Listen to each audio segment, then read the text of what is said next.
Senior सहाफ़ी तलत हुसैन हमारे साथ हैं। तलत साहब, इमरान खान ने धरना लपेटा, ईवीएम ख़त्म हो गई, नैब के ऑब्वियसली आपने देख लिया हालात क्या है कि पर कुतरे गए हैं और ऐलान भी हो गया है कि इलेक्शन भी नहीं होंगे। तो बज़ाहिर ये एक दिन जो था तहरीक इंसाफ के लिए बहुत सी बुरी खबरें लाया। तो यहाँ से इमरान खान आगे कैसे जाएंगे? मतलब सियासी तौर पर उनके पास क्या ऑप्शंस बचे? उनके पास होती है हमेशा वैसे ऑप्शंस होते ज़रूर है, लेकिन आपको क्या लग रहा है क्या है? देखिए, सियासी तौर पर ऑप्शंस तो इमरान खान के पास मौजूद हैं, क्योंकि अगर आपके पास वोट बैंक है और आपके पास एक सूबे की हुकूमत है तो आप कभी भी इन दोनों वसाइल को इस्तेमाल करके कुछ भी प्लान कर सकते हैं। तो उससे आपकी ऑप्शन भी बन सकती हैं। तो इमरान खान के लिए ऑप्शन की बहस तो मेरे ख्याल में ऐसी है जैसे किसी भी सियासतदान के लिए, लेकिन क्या वो काबिल अमल ऑप्शंस हैं? क्या वो बानतीजा ऑप्शंस हैं? क्या इससे उनका कद काट बड़ा होगा? क्या उनकी जो खोई हुई साख है वो वापस आएगी? ये सबसे बड़े इश्यूज़ हैं।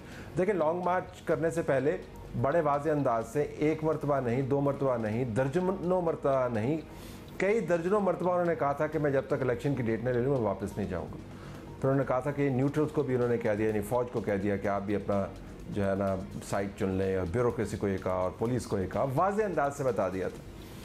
फिर डी चौक के ऊपर कोर्ट के जो फैसले हैं उनकी सहूलत में वो पहुँच भी गए उनके वर्कर्स। इमरान खान का एकदम गायब हो जाना बहुत बड़ा लेट डाउन है। अगर आप वो वीडियो बार बार देखें जो आई एम श्योर आपने देखी होगी, जिसके अंदर इमरान खान अनाउंस कर रहे हैं कि मैं अब जा रहा हूँ, हूटिंग हो रही है नीचे से। तो इमरान खान के लिए ऑप्शन अपनी साख को वापस लाना जो है वो बड़ा ज़रूरी है। ज़ाहिर है उनको इंतखाबात चाहिए। अब इंतखाबात उनको कब मिलते हैं? इस हुकूमत की अपनी मर्ज़ी की वजह से मिलते हैं, किसी मुआहदे के तहत मिलते हैं? ये डिटर्मिन करेगा कि इमरान खान की जो खोई हुई साख है वो कितनी वापस आती है।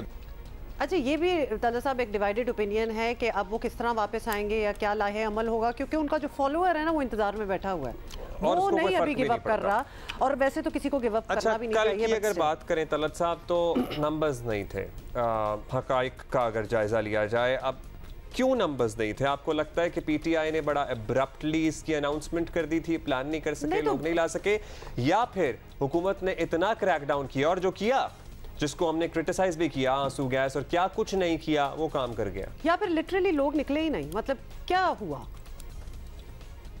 देखिए, हुकूमती मनसूबाबंदी तो मैंने देखी है, वो कोई बहुत ज़्यादा मौसर मनसूबाबंदी नहीं थी, कम से कम इस्लामाबाद के हिसार की हद तक मैं आपको बता दूँ। चूँकि ख़ुद हमारा अपना इलाका जो है वो उसके अंदर आता है, तो मैं बिल्कुल नहीं चाहूँगा कि हज़ार बंदी ऐसी हो कि सांस लेना दूभर हो जाए। लेकिन जो माजी से अगर आप मवाजना करें तो मसलन फैज़ाबाद के ऊपर इनका हसार बिल्कुल ना होने के बराबर था। डी चौक के ऊपर कंटेनर लगा के सोच रहे थे कि काम हम कर लेंगे, फ़ौज को डिप्लॉय किया लेकिन रेड जोन के अंदर किया। कंटेनर से पहले वाली जितनी रोड्स थी वो खुली रखी, जो सर्विस रोड्स थी वो खुली रखी, छुट्टी थी इस्लामाबाद के अंदर, कोई आवत जावत नहीं हो रही थी, तो आने वाले लोगों को बहुत सहूलत मुहैया की। फिर इमरान खान का जो काफ़िला आ रहा था उसके आगे से रुकावटें हटा दी, वो उनको डिले कर सकते थे। तो बहुत सारे ऐसे इंतज़ामी काम हैं जो वो कर सकते थे, तो वो बहुत ज़्यादा आपको मौसर नज़र नहीं आए। पाकिस्तान तहरीक इंसाफ के लिए जो लम्हा फ़िक्री है ना वो यही है कि आप हर वक्त झूठ नहीं बोल सकते, आप हर वक्त खाली और खोखले वादे नहीं कर सकते। इमरान खान इंक्रीजिंगली एक ऐसा चेक बनते जा रहे हैं जिनको ओवर कैश कर लिया है उन्होंने खुद ही, और एक वक्त आएगा कि उनकी किसी बात पर लोगों को यकीन नहीं होगा। अपनी अपनी पार्टी के अंदर से आवाज़ें अब उठ रही हैं कि जी आपने ये क्या किया है।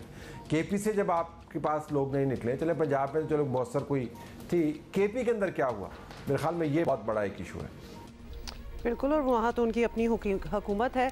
अच्छा, बज़ाहिर अब प्रेजेंट हुकूमत को देखा जाए तो बड़ी स्ट्रॉन्ग फुटिंग पे है, लेकिन कुछ प्रॉब्लम्स हैं, ये भी कुछ फेस कर रहे हैं, जैसे कि एक तो पंजाब का मामला है, फिर दूसरा ऐवान सदर ज़्यादा ताउन करने पर आमादा नेचुरली नहीं है, और सबसे बढ़कर माशी मुश्किलात। तो क्या खान साहब के धरने की नाकामी के बाद हुकूमत इस पोजीशन में आ गई है कि अब मुश्किल फैसले करेंगे और बड़ी अच्छी तरह एक साल गुजार सकते हैं? देखिए, हुकूमत भी बिल्कुल आसानी से नहीं बैठी हुई। इनके इर्द गिर्द जिस तरह आपने सवाल में बताया, बहुत सारी छोटी छोटी लैंड माइन्स हैं।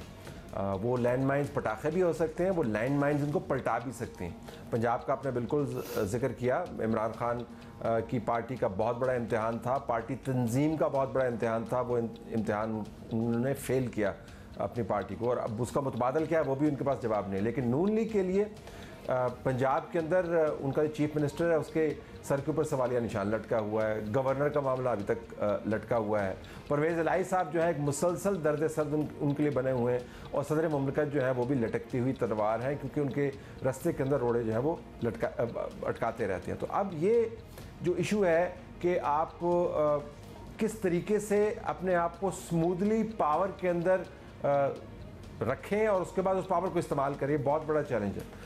ये भी जहन में रखें कि आने वाले दिनों में मुश्किलात मुआशी फ़ैसलों की भी हैं।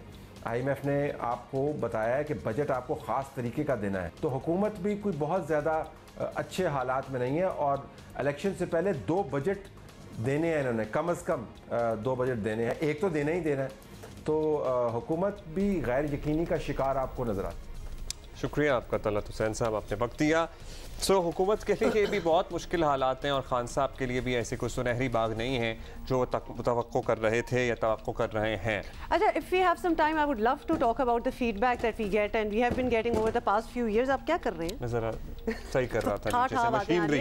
आखिर एनीवे, तो कुछ फीडबैक, मतलब मेरा तो सिर्फ इतना सा ही कहना है कि आजकल जो लोग हमारे अगेंस्ट भी लिख रहे होते हैं, जी बड़ी आप सिलेक्टिवली जर्नलिज्म कर रहे हैं। देखिए, हम तो बड़े सालों से इधर ही बैठे हुए हैं, तो जब ये हुकूमत नहीं थी तो पिछली भी थी, तो हम तब भी करते थे। Why are you so selective? कि जब हम वहाँ सुनाते थे तो किसी को कोई प्रॉब्लम नहीं होती थी, कोई हमें इस तरह नहीं लिखता था।